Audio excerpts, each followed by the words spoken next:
और भाई लोग क्या हालचाल है, कैसे हो तुम लोग? सब एकदम बढ़िया। तो यार आज हम लोग पढ़ने वाले हैं द थर्ड लेवल चैप्टर के बारे में। ये चैप्टर यार बहुत ही मिस्टीरियस है और तुमको एकदम मजा आ जाएगा, क्योंकि इसमें एक चार्ली नाम का बंदा होता है जो टाइम ट्रेवल करके पास्ट में पहुंच जाता है, और जब वो आकर वहां से अपने दोस्तों को बताता है तो सब उसको पागल समझते हैं। तो चलो मैं तुम्हें चार्ली बनकर इस कहानी को सुनाता हूँ। अगर तुम New York central, New York New Haven, Hartford railroads, इन सब के प्रेसिडेंट से पूछोगे ना, तो वो सब कसम खाकर यही कहेंगे कि ग्रैंड सेंट्रल स्टेशन पर सिर्फ 2 लेवल है। लेकिन मैं ऐसा नहीं मानता हूँ। ग्रैंड सेंट्रल स्टेशन पर 3 लेवल है और तीसरे लेवल पर मैं जा चुका हूँ। हाँ, मुझे पता है कि तुम लोग भी मेरे दोस्तों की तरह मुझे पागल समझ रहे होगे, और इसीलिए मैंने एक ऑब्वियस स्टेप उठाया और अपने दिमाग का इलाज कराने अपने साइकेट्रिस्ट फ्रेंड के पास पहुंच गया। और जब मैंने उसको ये सारी चीजें बताई कि ग्रैंड सेंट्रल स्टेशन पे 3rd लेवल भी है और मैं वहां जा चुका हूँ, तो उसने मुझसे ये कहा, अबे फोटाक, तूने टेंशन ले लिया है रे, इसलिए तेरे को कुछ भी दिख गया है। हमारी लैंग्वेज में इसको वॉकिंग ड्रीम फिश फुलमेंट बोलते हैं रे। देख, तेरे को ना क्या है, टेंशन हो गया है, समझा क्या? तू लाइफ से खुश नहीं है रे, तेरे को इनसिक्योरिटी है, डर है, वॉर की चिंता है, सब चीज की चिंता है तेरे को, इसलिए इन सब चीजों से तू बचने के लिए ना ड्रीम करने लगा है, समझा क्या?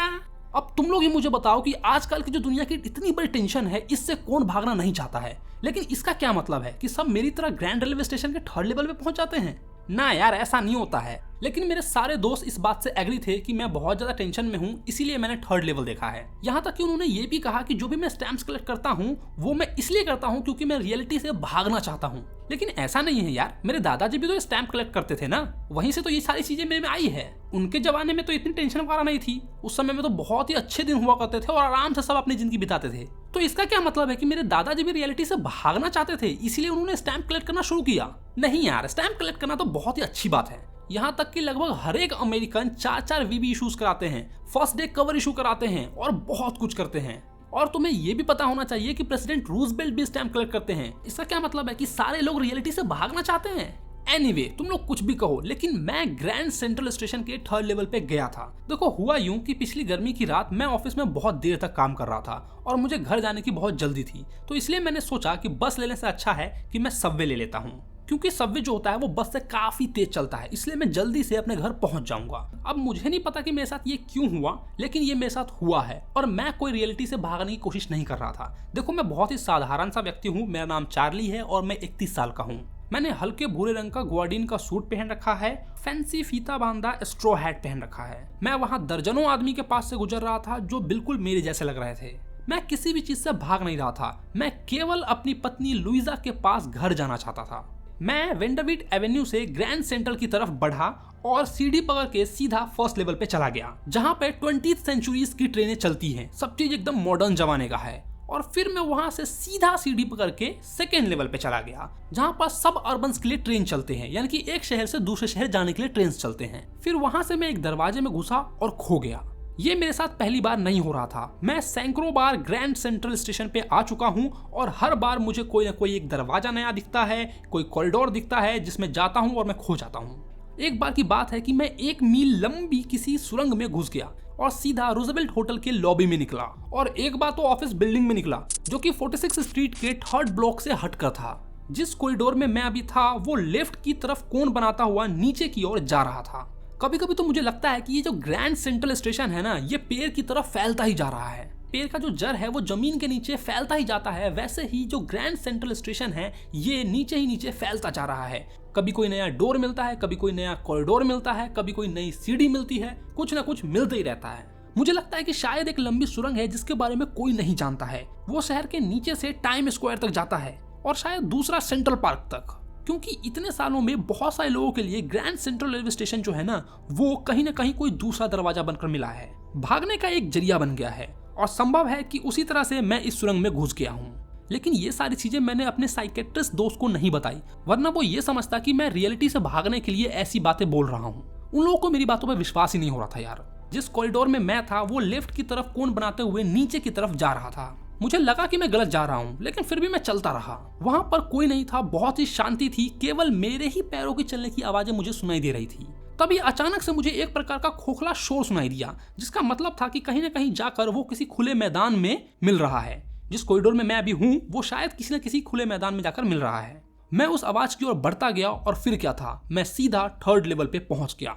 कुछ देर के लिए तो मुझे ऐसा लगा कि शायद मैं वापस से 2nd लेवल पे आ गया हूँ, लेकिन नहीं, यहाँ पर चीजें बिल्कुल बदली हुई थी। सब चीजें पुराने समय की दिख रही थी। कमरे छोटे थे, टिकट काउंटर जो थे वो बहुत ही कम थे, ट्रेन के गेट जो थे वो भी बहुत कम थे। बीच में जो पूछताछ करने का कक्ष होता है वो लकड़ी का बना हुआ था और उसके अंदर बैठे व्यक्ति ने हरे रंग से अपने पलकों को यानी कि अपने आईब्रोज को रंग रंगा था और लंबे बाजू के काले बाजू रक्षक पहन रखे थे। वहाँ जो लाइट्स लगी हुई थी उसकी रोशनी भी काफी कम थी, वो बस धीरे धीरे टिमटिमा रही थी। और जब मैंने उन लाइटों को ध्यान से देखा फिर मुझे पता चला कि वो ओपन फ्लेम गैस लाइट्स हैं। वो गैस लैंप्स तो केवल पुराने जमाने में चलते थे। ये गैस लैंप तो शायद आप लोगों ने भी देखा होगा, जो कि काफी पहले चलती थी। अगर गांव वगैरह से हो तो तुमने बिल्कुल देखा होगा। पीतल के थूकदान रखे हुए थे। स्टेशन की दूसरी ओर से मेरी आंखों में एक रोशनी आई। कोई व्यक्ति अपने जैकेट से सोने की घड़ी निकाल रहा था। उसने तेजी से उसका कवर हटाया, अपनी घड़ी को देखा और गुस्सा हो गया। उसने एक डर्बी हैट और छोटा लपल वाला 4 बटन का सूट पहन रखा था। उसकी बड़ी बड़ी काली मूछें थी जो दोनों तरफ से ऊपर की ओर मुड़ी हुई थी। फिर मैंने चारों ओर देखा और ये नोटिस किया कि वहां पर जितने भी व्यक्ति थे उन सब की बड़ी बड़ी दाढ़ी थी, गालों पर दाढ़ियां रखी थी। इतने दाढ़ी वाले लोग तो मैंने अपने जीवन में कभी नहीं देखा। ट्रेन के गेट से एक औरत अंदर आई। उसने एक ऐसी ड्रेस पहन रखी थी जिसके बाजू लेग ऑफ बटन के डिजाइन के थे और उसकी स्कर्ट उसके ऊंचे बटनों वाले जूते के ऊपर से लगे हुए थे। और उस औरत के पीछे पटरी पर मैंने एक इंजन की झलक देखी। लोकोमोटिव ये तो काफी समय पहले बंद हो चुकी थी। कैरियर एंड इवर्स कंपनी का बड़ा छोटा सा लोकोमोटिव जिसकी पीक जैसी चिमनी निकली हुई थी जिसमें से धुएं वगैरह निकलते थे। ये सब मैं क्या देख रहा था? पुराने जमाने की ट्रेन्स, पुराने जमाने के स्टेशन और लोगों ने 18-19 सेंचुरीज के कपड़े पहन रखे हैं। मुझे मेरी आंखों पर विश्वास ही नहीं हो रहा था। इसीलिए सुनिश्चित करने के लिए, मेक श्योर करने के लिए मैं अखबार वाले लड़के के पास गया। उसके कदमों पर रखे न्यूज़पेपर में मैंने अपनी नजर डाली। द वर्ल्ड्स, ये तो द वर्ल्ड्स के पेपर है जो कि काफी टाइम पहले ही बंद हो चुके हैं। ओ भाई साहब, तो क्या मैं सच में पास्ट में आ गया हूँ? उसमें प्रेसिडेंट कैलिवलैंड के बारे में कुछ छपा हुआ था।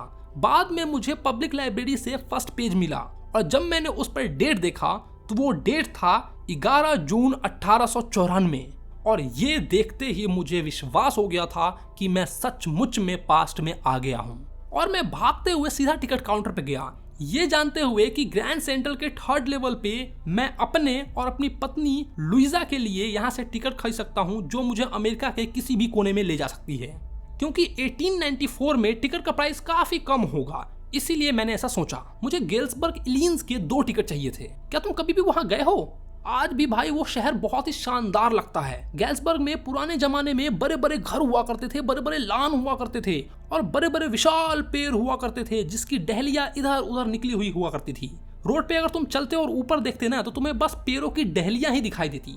1894 की जो गर्मी की शाम होती है ना, वो आज की अपेक्षा में दुगनी होती थी। लोग अपने लान के बाहर बैठा करते थे, आदमी सिगार पीते हुए शांति से बात करता था और उनकी औरतें पंखा होंकती थी। तार का जो पंखा होता है ना गाँव वगैरह में, जिससे हम हाथ से होंकते हैं, या फिर तुमने पुराने जमाने में देखा होगा कि राजा लोग को होंकती थी रानियां, वैसे बहुत ही रंगीन शाम हुआ करती थी उस समय में। वहां आसमान में तुमको सितारे ही सितारे दिखते। ऐसे समय में वहां जाना बहुत ही मजेदार होता क्योंकि फर्स्ट वर्ल्ड वार वहां से 20 साल दूर था और सेकेंड वर्ल्ड वार 40 साल बाद होने वाला था। मैं वहां के लिए 2 टिकट लेना चाहता था ताकि मैं और मेरी पत्नी जाकर वहां एंजॉय कर सके। टिकट काउंटर पे बैठे क्लर्क ने किराए का हिसाब लगाया और मेरी फैंसी टोपी को देखा। उसके बाद उसने किराया बताया और मेरे पास गाड़ी के 2 टिकटों के एक तरफ के किराए का पैसा था। पर जब मैंने पैसा गिनकर उसे दिया और सर उठाया तो उस क्लर्क ने मुझे घूरा। उसने नोटों को देखकर गर्दन हिलाया और कहा, मास्टर ये पैसा नहीं है, अगर तुम मुझे धोखा देना चाहते हो तो तुम इसमें कभी भी कामयाब नहीं होगे। और अपने पास रखी पैसे वाली दराज को खोला। वाकई में सारे पैसे पुराने ढंग के थे, नोट छोटे थे और पुराने जमाने के थे। मैं पीछे और तेजी से भाग निकला क्योंकि अगर वो पुलिस को बुलाता तो वहां मुझे जेल हो जाती। और जेल चाहे 1894 का हो चाहे आज का हो, वहां कुछ भी अच्छा नहीं होता। जेल तो जेल होता है, वहां एकदम डंडा लगेगा, समझा? बच के बउआ। और अब कहने या करने के लिए कुछ भी नहीं बचा था। मैं जिस रास्ते से गया उसी रास्ते से वापस आ गया। अगले दिन लंच के समय में बैंक गया और $300 के बदले मैंने $200 से भी कम पैसे पुराने जमाने के ले लिए। ऑब्वियसली पुराने जमाने के जो नोट्स है वो तुमको काफी हाई प्राइस पे मिलेंगे अभी। अगर तुम भी लेने जाओगे तो तुमको काफी महंगा मिलेगा। तो मैंने $300 के बदले पुराने जमाने के $200 से भी कम पैसे ले लिए। और इस बात से मेरा साइकेट्रिस्ट दोस्त जो है ना वाकई चिंता में आ गया कि 300 के बदले $200 लेके आया तू, लेकिन मुझे कोई फर्क नहीं पड़ रहा था, मुझे कोई चिंता नहीं हो रही थी, क्योंकि 1894 में चीजें काफी सस्ती थी। आज के कंपैरिजन में तुम वहां पर बहुत सारी चीजें खरीद सकते थे। एक दर्जन अंडे का दाम मात्र 13 सेंट था उस समय में, और अभी तो काफी महंगा है। बिल्कुल सही बात है यार, आजकल 10 रुपए में कुछ भी नहीं आता। पहले तो 10 रुपए में क्या क्या खरीद लेता था मैं। पैसे तो मैंने पुराने जमाने के लिए लिए, लेकिन ग्रैंड सेंट्रल पे मुझे वो कॉरिडोर फिर कभी भी नहीं मिला जो सीधा थर्ड लेवल पे ले जाती थी। मैंने खोजने की बहुत कोशिश की, लेकिन मुझे वो कॉरिडोर नहीं मिला जो थर्ड लेवल पे जाता था। जब मैंने ये सारी बातें अपनी पत्नी लुइजा को बताया तो वो काफी चिंतित हो गई और उसने मुझसे कहा कि ये तलाश मैं बंद कर दूं, यानी कि थर्ड लेवल को ढूंढना मैं बंद कर दूं। लेकिन अब मैं और मेरी पत्नी दोनों हर हफ्ते थर्ड लेवल को ढूंढने जाते हैं, क्योंकि अब हमारे पास प्रूफ है कि थर्ड लेवल एग्जिस्ट करता है। हमारे पास प्रूफ इसलिए है क्योंकि जो मेरा साइकेट्रिस्ट दोस्त था ना, वो एकदम से गायब हो गया। कोई नहीं जानता कि वो कहाँ है, और इस बात से मुझे काफी डर लगने लगा था, क्योंकि वो एक शहर का बंदा था और गिल्सबर्ग के बारे में काफी बातें करता था। वो हमेशा बताता था कि वो वहाँ पढ़ता था और उसका नाम उसे काफी पसंद था। ये सारी बातें इनको कैसे पता कि वो वहीं पर है? क्योंकि वहां से उसने एक स्टैम्प भेजा था। वो मैं आगे तुमको सुनाता हूँ, ठीक है। एक रात जो भी मैं अपने स्टैम्प्स कलेक्ट करता था उसको बहुत ही ध्यान से देख रहा था, और फिर मैंने देखा उसमें फर्स्ट डे कवर का एक स्टैम्प, जो कि मैंने कभी लिया ही नहीं था। क्या तुमको फर्स्ट डे कवर स्टैम्प के बारे में पता है? एक्चुअली जब भी कोई स्टैम्प रिलीज होता है तो स्टैम्प कलेक्ट करने वाले जो लोग होते हैं ना, वो उस स्टैम्प को अपने नाम पर इश्यू करवा लेते हैं और डाकघर का मोहर लगवा कर उसे भेज देते हैं, यानी कि अपने एड्रेस पर पोस्ट कर देते हैं। जब पहले ही दिन पोस्ट ऑफिस का मोहर लग जाता है उस स्टैम्प पे, तो वो फर्स्ट डे स्टैम्प कलेक्शन कहलाता है, जिसे कभी कोई खोलता नहीं है क्योंकि वो खाली होता है। जैसे हम लोग कहते हैं ना कि भाई तो आज तेरा फर्स्ट डे फर्स्ट शो देखेगा मूवी का, यानी कि जिस दिन मूवी रिलीज हुई उसी दिन जाकर उसने सबसे पहला शो देख लिया, तो फर्स्ट डे फर्स्ट शो। वैसे ही स्टैम्प में फर्स्ट डे कवर होता है। और अब मैं ये सोच रहा था कि मैंने कभी भी फर्स्ट डे इशू करवाया ही नहीं, तो ये मेरे पास कहाँ से आ गई? मतलब फर्स्ट डे कवर पेज मैंने इशू करवाया था, लेकिन इतना पुराना मैंने कभी भी नहीं करवाया था। जब मैंने देखा तो मुझे ये पता चला कि किसी ने गैल्सबर्ग में मेरे दादाजी के एड्रेस पर इसे डाक से भेजा था। लिफाफे पे लिखे हुए एड्रेस से ये साफ साफ पता चल रहा था कि वो मेरे दादाजी के घर पर पोस्ट किया गया था। ये स्टैम्प मेरे दादाजी के एड्रेस पे 18 जुलाई 1894 को किया गया था। इस पे 6 सेंट का स्टैम्प लगा हुआ था, हल्के लाल रंग का, और इस पे प्रेसिडेंट गैरफील्ड का फोटो भी लगा हुआ था। पॉसिबिलिटीज ये थी कि किसी ने मेरे दादाजी के एड्रेस पे ये भेजा, और ये तब तक वहीं पड़ा हुआ था जब तक कि आज मैंने उसे नहीं खोला। जब मैंने उसे खोला तो वो बिल्कुल भी खाली नहीं था। उसमें एक लेटर था जिसपे ये लिखा हुआ था, 9041 विलार्ड स्ट्रीट, गैल्सबर्ग, इलिनॉइस, जुलाई 18, 1894। चार्ली मेरा दोस्त, मैं चाहने लगा था कि तू सही बोल रही है, और फिर मुझे विश्वास होने लगा कि तू ठीक बोल रही है रे, और ये सच भी है रे। मेरे को थर्ड लेवल मिल गया, मैं 2 हफ्ते से इधर ही छे। देख अभी क्या है ना कि यहाँ पर एक आदमी जो है ना वो दिल्ली पे बैठ के पियानो बजा रही है, और जो आजू बाजू लोग खड़े हैं ना वो पोर्च में गा रहे हैं रे। नेली को घर तक पहुंचाता है मैं, और मेरे को लेमन पीने के लिए भी बुलाया रे। चार्ली और लुइजा भाभी मेरी बात सुनने का क्या, उसको ढूंढते रहने का थर्ड लेवल को, वो है वहां पे, तुम ढूंढो एकदम चाहेगा। इधर आने का रे, बहुत मजा आएगा, बोले तो एकदम झकास। और उस लेटर के नीचे सैम का सिग्नेचर भी था। मेरा दोस्त जो सैम है ना, उसका सिग्नेचर था। और इस बात की जांच पड़ताल करने के लिए मैं जहां से स्टैम्प और कॉइन्स लेता हूं उस दुकान पे पहुंचा, और वहां जाने के बाद मुझे पता चला कि सैम ने यहाँ से $800 के पुराने नोट लिए थे, और इतने पैसों से वो वहां पर छोटा सा भूसी, चारा और अनाज का दुकान तो पक्का खोल सकता था, जो कि उसकी इच्छा भी थी। क्योंकि उस जमाने में 1894 में कौन साइकेट्रिस्ट के पास जाता है यार। उस समय में सबकी दिमागी हालत सही थी, बस आज के समय में ही सब लोगों को ऐसा टेंशन हो गया है। उस समय में कोई भी टेंशन नहीं हुआ करता था, तो इसीलिए उसने शायद साइकेट्रिस्ट का काम छोड़ दिया होगा और फीड और ग्रेन का धंधा खोल लिया होगा, ऐसा मुझे लगता है। और बस यार यहीं पर तुम्हारा ये चैप्टर जो है ना वो खत्म हो जाता है। तो तुमने देखा कि कैसे एक बंदा जो है ना वो पास्ट में चला जाता है, और आकर जब वो अपने दोस्तों को बताता है तो सारे दोस्त उसको पागल समझते हैं। लेकिन फिर उसमें से ही एक दोस्त जिसका नाम सैम होता है, वो वहां पर पास्ट में चला जाता है, और फिर वहां से वो उसके दादाजी के घर पर लेटर भेजता है, स्टैम्प भेजता है। और जब वो स्टैम्प इसको मिलता है तो इसकी और इसकी पत्नी को पूरा विश्वास हो जाता है कि हाँ सचमुच में थर्ड लेवल जो है वो ग्रैंड सेंट्रल स्टेशन पे एग्जिस्ट करता है। कहानी तुमको कैसा लगा तो मुझे नीचे कमेंट में बताने का, समझा? वीडियो अच्छा लगा ना तो वीडियो को लाइक करने का, और अपना भाई के चैनल को सब्सक्राइब नहीं किया तो क्या कर रहा रे, भाई के चैनल को सब्सक्राइब मार। यार सचमुच में अगर तुमने मुझे अभी तक सब्सक्राइब नहीं किया है तो क्या कर रहे हो यार, फ्री का है, चैनल को सब्सक्राइब मारो। चलो तो मैं मिलता हूँ तुम्हें नेक्स्ट वीडियो में, बाय बाय।